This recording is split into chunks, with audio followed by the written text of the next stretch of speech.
Leo 13, an old sea captain rocking. You imagine the guy with his pipe and his beard and his memories.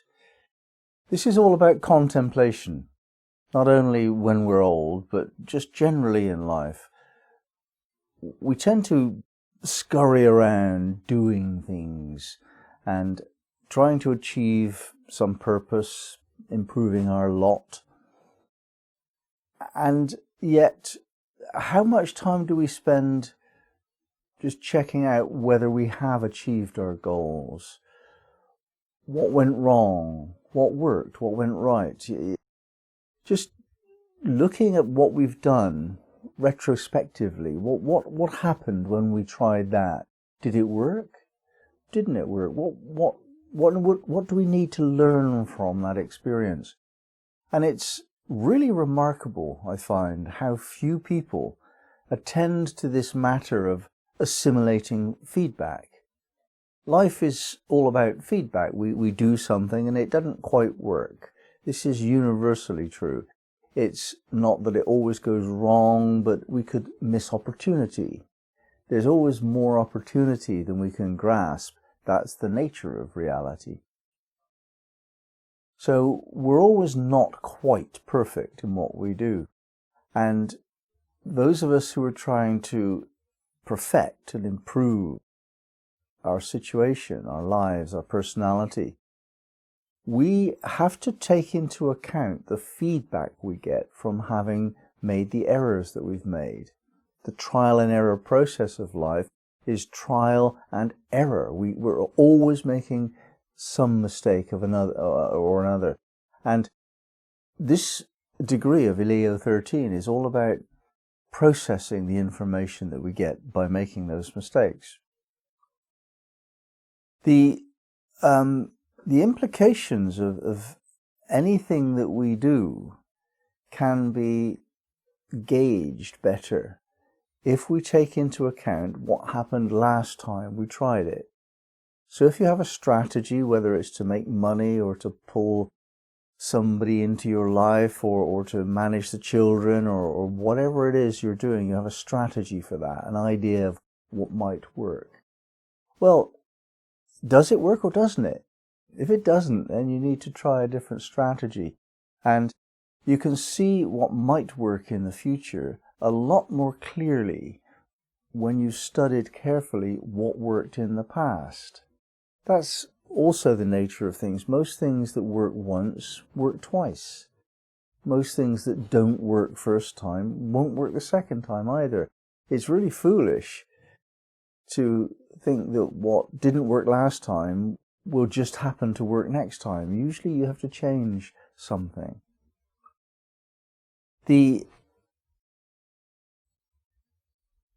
old captain is a symbol of experience and peaceful wisdom. He's done his adventuring. He's achieved whatever he was going to achieve. We're not talking about the push of life anymore. We're talking about the relaxing into, the accepting what is for what it is, that aspect of life. And it's equally important as the thrust. The sense we have of who we are depends as much on our ability to accept what we cannot change as it does our ability to change what we cannot accept. These two things are of equal importance.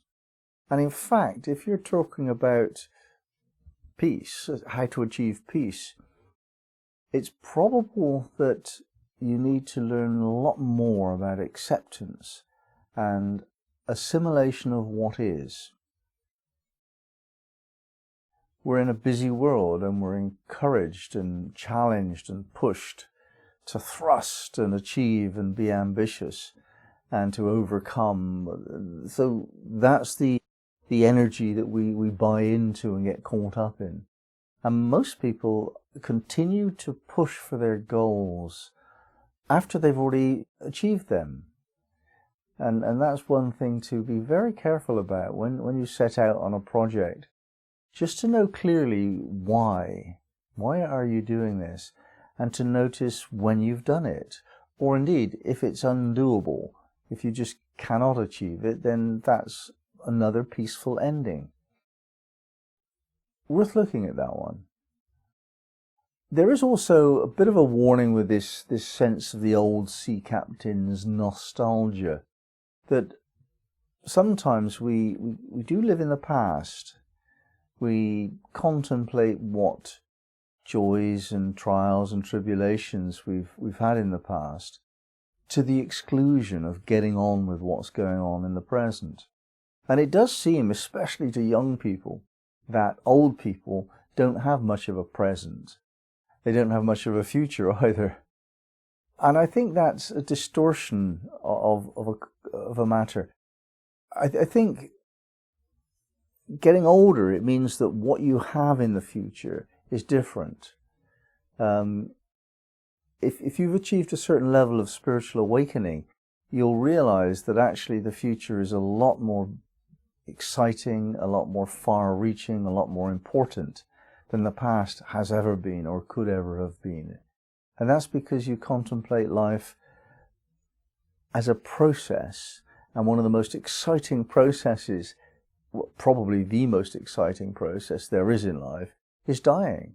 And that's yet to come. That's the best part. If you're awakened, because you're moving into the realms of the transcendental.